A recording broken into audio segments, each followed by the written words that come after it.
喺香港，輪候公屋時間長，租金又高，唔少基層家庭都希望揾個租金相宜又可以安心生活嘅地方。但你知道嗎？其實有更好嘅選擇。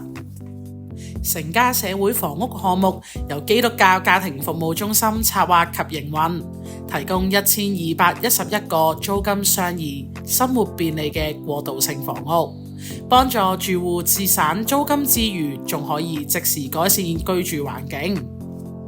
我哋營運嘅4個屋苑分別位於將軍澳區寶林北路寶庭居、唐賢街賢庭居、寶邑路邑庭居，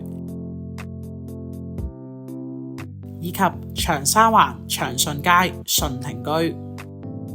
另外，每個屋苑都有社工隊駐守，為住戶提供支援同社區活動，幫助住戶適應新環境，儲蓄未來，為將來上公屋做好準備。